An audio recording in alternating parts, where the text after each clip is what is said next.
I'd been working at Sterling Memorial Hospital for nearly 6 years. Night shifts, double shifts, holidays spent under fluorescent lights instead of with family, all for one goal: to become the youngest head nurse in the hospital's history. And finally, the announcement was made. My name, Dr. Matthews' glowing recommendation, and the congratulatory emails flooding my inbox.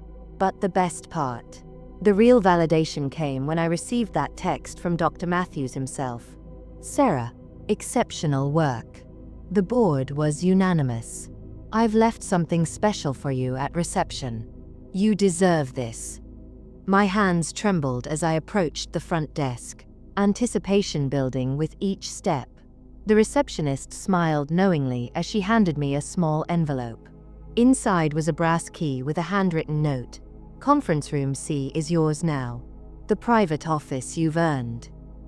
A private office, something only department heads received. In our overcrowded hospital, personal space was the ultimate luxury. I clutched the key, imagining the moment I'd unlock that door, arrange my books, hang my credentials. A space where I could work without interruption, mentor the younger nurses, maybe even catch a moment's rest during those brutal 24-hour shifts. As I walked toward the administrative wing, Dr. Matthews approached, his usual confident stride somehow more pronounced. "Sarah," he said, leaning against the wall with practiced casualness. "I heard you got my little surprise." I smiled, holding up the key. "Yes, I'm so grateful. You have no idea what this means to me." He nodded slowly, and something in his expression sent a warning signal through my mind. "About that," he said, his voice dropping. "There's been a slight change of plans." My stomach tightened as he continued. "Dr. Carson needs that office more than you do. Being the new chief of surgery, he requires space near the OR." I blinked, processing his words.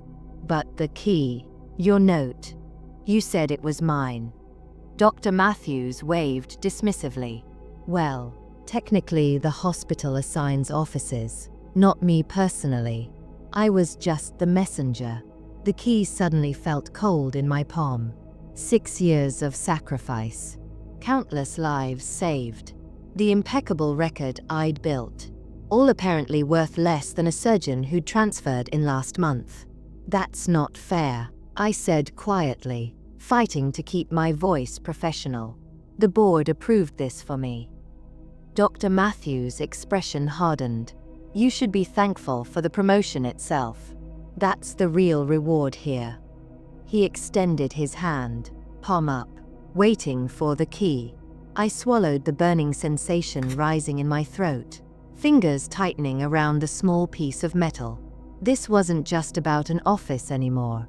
This was about respect, about promises kept, about the value of my work versus his convenience. He drummed his fingers impatiently against his leg. "Sarah, I need that key. Dr. Carson is expecting to move in tomorrow morning." I forced myself to breathe evenly, to maintain the calm demeanor I was known for throughout the hospital. Then, surprising even myself, I smiled and placed the key in his waiting hand. "Of course," I said smoothly. "I understand. Enjoy explaining this to the board." He frowned momentarily before his arrogance resurfaced. "They'll understand. It's all about hospital hierarchy." As he walked away, my fake smile vanished, replaced by cold determination. He had no idea what he'd just initiated. The moment he disappeared around the corner, I pulled out my phone and sent a message to Diane Henderson, head of the hospital board and a woman who'd mentored me for years. "Do you have a moment to discuss something concerning? It's about administrative decisions being made without board approval." Her response came immediately. "My office. 15 minutes."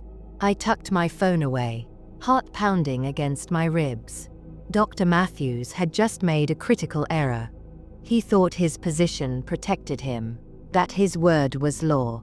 He didn't realize I'd spent 6 years building relationships throughout the hospital, from the maintenance staff to the board members. More importantly, he didn't know about the pattern I documented. His consistent habit of redirecting resources away from nursing to his surgeon friends, always at the expense of patient care. The next morning, I arrived early, deliberately passing by conference room C. Dr. Carson was there, arranging his belongings, hanging his framed credentials. Our eyes met through the glass, and I nodded politely. He wasn't the enemy here, just another pawn in Dr. Matthews' game.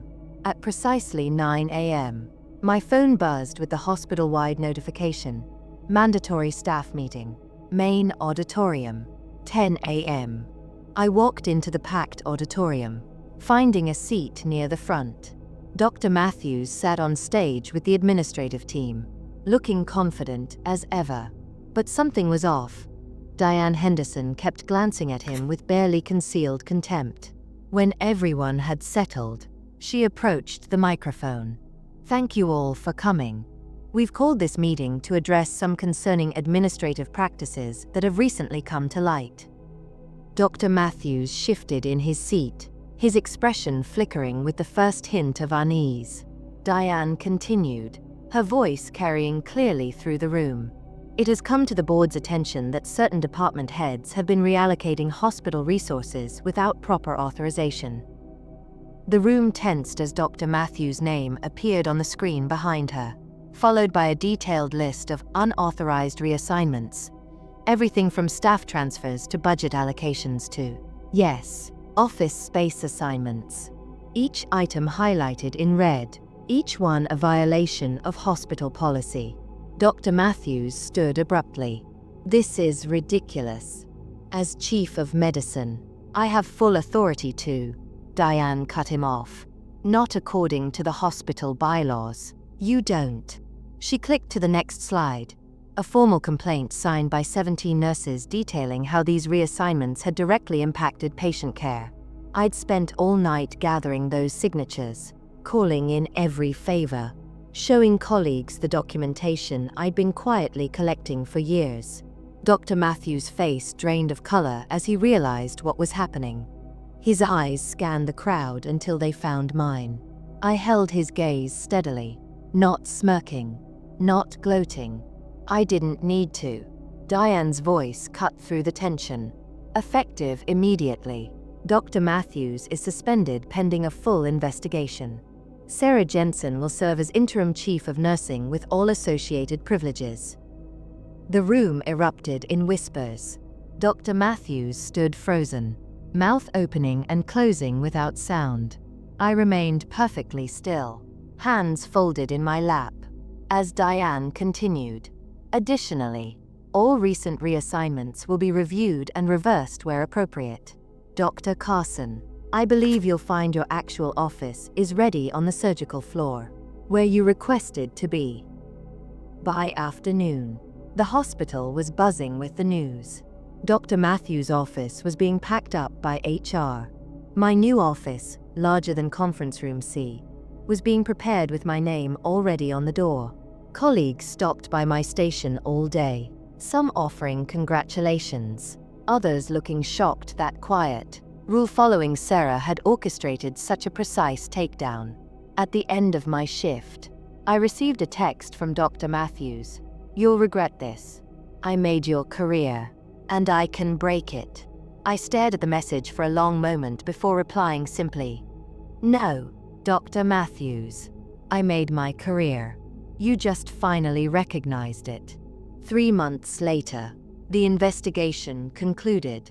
Dr. Matthews' mismanagement had extended far beyond simple office assignments, financial improprieties, favoritism affecting patient care, even falsified performance reviews to punish staff who questioned him. He didn't just lose his position, he lost his medical license. As for me, the interim was removed from my title. My office overlooked the healing garden. My team respected me, and most importantly, our patient care metrics had improved dramatically. Sometimes when I unlocked my office door each morning, I thought about that small brass key that had started it all. Dr. Matthews had spent years taking credit, manipulating systems, and treating the hospital like his personal kingdom. In the end, he lost everything. I, on the other hand, had gained what I'd always truly wanted. Not just the office or the title, but a hospital that functioned the way it should, putting patients first. And that right there, that was the most satisfying victory of all.